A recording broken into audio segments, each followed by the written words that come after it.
thing is we can learn from each other. You know, we can learn your culture, you can learn from our culture, and together we can just make this world even more beautiful. What I want to tell people is, at the end, at the very least, we are all same. This thin layer outside, beneath this thin layer of different colored pigmentation, it's the same blood vessels, same human system. Respect. That respect of mutual respect as human beings. Yeah. We are all individually, born into this, but collectively, we got to come together as human race. And what I would love people to know in New Hampshire is we are good people, we are human as you are, and we are good neighbors. We have the best neighborhood here in Nashua that I have ever seen. And I always say to people, before you judge, get to know people. Because when somebody see me outside today that have never met me, they don't know who I am.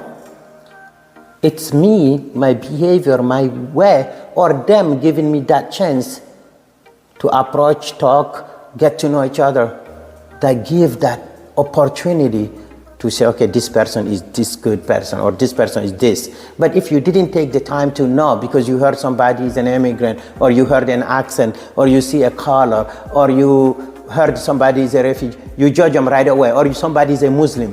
No. Good people are all over the world. And so is bad people. And intellectual people are throughout the world. You have people that are doctors before even they left their houses. They left home. Some of them didn't have a choice. But for the government to understand that it's themselves who are making the changes for us to be coming here in this country. We are not here for the negative things. We are not here to do 9/11. That I have a story. Yeah. I have a story to tell. My past won't define my future. I came here to be part of this community. I want the same things that you want for your children. I want to retire with dignity.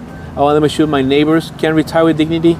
I want to make sure that everybody thrives, because if you thrive, I'll thrive. I'll be happy, and that's pretty much the main goal that I have in my life.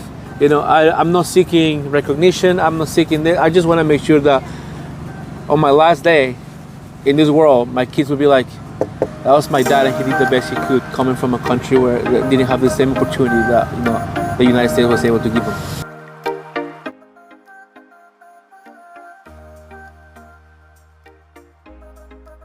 Yeah, that's such a beautiful question, because everywhere I lived, I had very distinct experiences around race and ethnicity.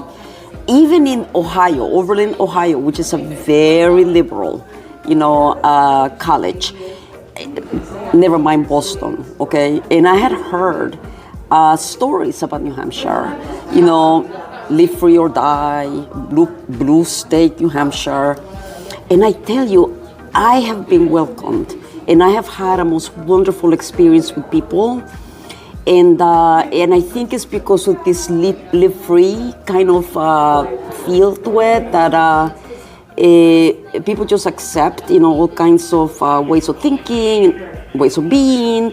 I don't know what it is, but I have been pleasantly surprised. The people are friendly, are warm.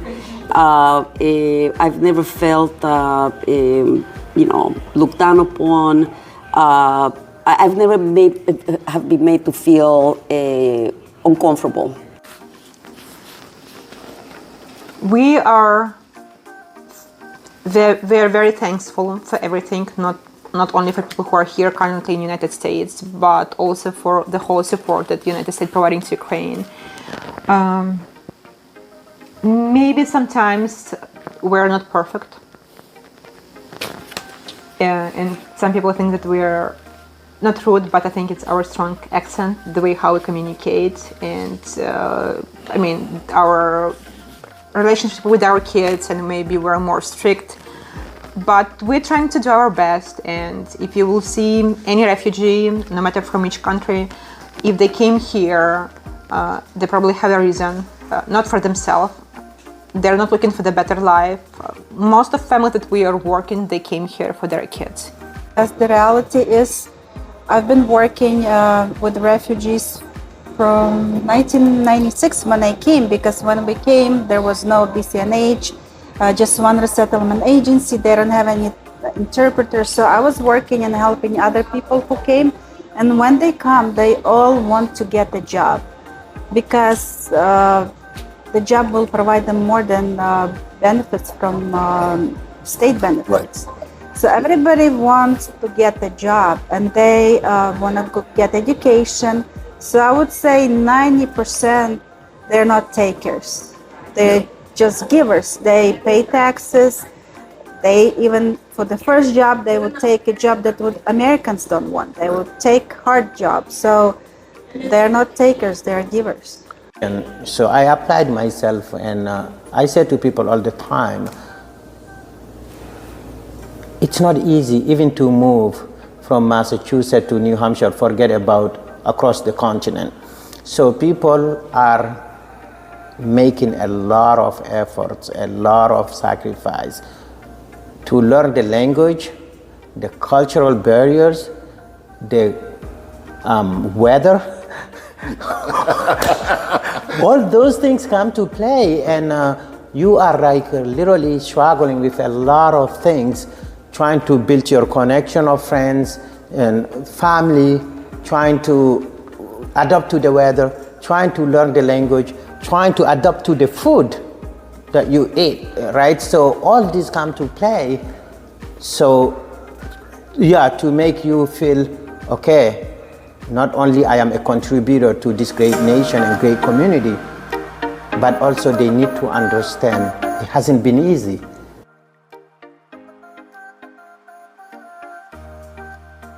And I learned then that the United States lives a profound contradiction, okay, that is not able to resolve. One is that they need our labor, okay? If people were to think about what immigrants do for this economy, they would think twice about deporting them all, because immigrants are very embedded in the economy, right? They are picking our fruits and vegetables, they are cooking our meals in restaurants, they are cleaning our homes and cleaning hotel rooms, and taking care of babies, taking care of the elderly. They're very embedded. They're also like in meatpacking plants, working at sub-zero temperatures, right? Like, they take these jobs that are very dangerous, that are very low paying, that, maybe nobody would want to do those jobs unless they were getting paid 3 times as much, right? So they're very embedded in our economy, and they have contributed beautifully to our culture, and we don't even realize it, right? Like, we talk terrible things about Mexicans, but then we celebrate Cinco de Mayo, right? Like, there's just a bunch of contradictions around that, what we say about immigrants and what immigrants actually do for this country. I think that what is fueling a lot of the fear is the changing demographics in the United States, right? And I can understand that, it's like, oh my God, all these brown people, and people from all over the world, like, oh my God, what does that mean? And what I want to say is that this is actually the American story, right? Like, this is actually the American story. With each wave of immigrants, people have feared them. And then over time, we have accepted them, right, into what it means to be America. But it's a little harder to do that when our skin color is different, right? It's a little harder. Like, it's a little easier if you were from Ireland or, Italy. A little harder when we look so differently. But the truth is that what counts is what's here, right? What counts is what's here. What counts is the yearning and the ambition and the creativity and the love, for family and community, and the commitment, to raise children for a better future. Like, there is so much more that we have in common than not. And focusing on the color of my skin, on what I eat, on, is too superficial. If we go a little deeper, we will realize that we are way stronger, by our own diversity. So I'm hoping that people learn how to actually see what's in front of them rather than be swayed by what they hear.